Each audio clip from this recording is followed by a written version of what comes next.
నమస్కారం అండి. నా పేరు నాగశంకరరావు అండి. ఈరోజు ఎన్ఆర్ఐ కంపెనీలో EPA 6th day training programme అండి. ఈరోజు సార్ ఫ్యాకల్టీగా ఫణీందర్ గారు వచ్చారు. Topic lead conservation and follow up techniques అండి. తను చాలా బాగా చెప్పారు. అసలు లీడ్స్ ఫెయిల్ అవ్వడానికి కారణాలు ఏంటి? ఫస్ట్ తను చెప్పింది చాలా బాగా నచ్చిందంటే మనకు సబ్జెక్ట్ నాలెడ్జ్ లేకపోవడము, కాన్ఫిడెన్స్ లేకపోవడము.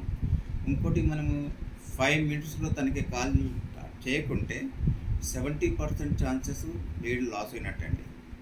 ఇంకోటి కస్టమర్ని మనం 70% మాట్లాడివ్వాలి, 30% మనం మాట్లాడాలి. అలాంటప్పుడు తన కాన్ఫిడెన్స్ లెవెల్, తన బడ్జెట్ ఎంత, తను ఎంత బడ్జెట్లో ఉన్నారు, ఎక్కడ ఏ లొకేషన్లో తీసుకోదలుచుకున్నాడు అనేది అన్నీ మనకు కొద్దిగా తెలుస్తుంది మనకి. దానివల్ల తనకి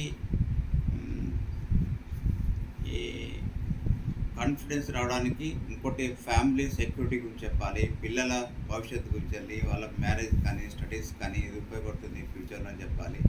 ఒకటి పర్మనెంట్ అసెట్గా ఉంటుంది, వాళ్ళ ఫ్యూచర్ గురించి వెళ్ళి వాళ్ళకి పర్మనెంట్ ఒక ఇల్లు అంటూ ఒకటి ఉంటుంది అని చెప్పాలి. వాళ్ళ కాన్ఫిడెన్స్ రావడానికి ప్లస్ ఒక కంపెనీస్ మన సైట్కి తీసుకెళ్ళడం మ్యాక్సిమం ట్రై చేయాలి. 80% సైట్కి వెళ్ళడం ట్రై చేయాలి. తర్వాత సైట్ వీడియోస్ కానీ ఫొటోస్ కానీ చూపించాలి. వాళ్ళకి డాక్యుమెంటేషన్ చూపించాలి. హెచ్ఎండి అప్రూవ్డా, డిటిసిపి అప్రూవ్డా, రేరా ఉందా లేదా, ఇది డాక్యుమెంటేషన్ కరెక్ట్ ఉన్నాయా లేవా, క్లియర్ టైటిల్ ఉందా లేదా, ఇవన్నీ చూపించాలి వాళ్ళకి. అక్కడ డెవలప్మెంట్స్ ఏమున్నాయి, చుట్టూలా డెవలప్మెంట్స్ ఏమున్నాయి, మనం ఇప్పుడు ఇన్వెస్ట్ చేయడం వల్ల మనకి ఫ్యూచర్లో ఎంత గ్రోత్ వస్తుంది, ఎలా గ్రోత్ పెరుగుతుంది, గ్రోత్ పెరగడానికి కారణాలు ఏంటి, ఇవన్నీ చెప్పినప్పుడు వాళ్ళకి కొద్దిగా కాన్ఫిడెన్స్ వస్తుందండి. ఇలా చిన్న చిన్న టిప్స్ చెప్పుకుంటా చాలా బాగా చెప్పారండి ఫణీందర్ గారు.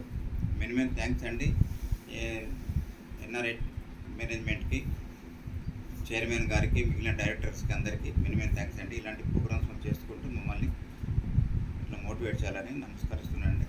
థ్యాంక్స్.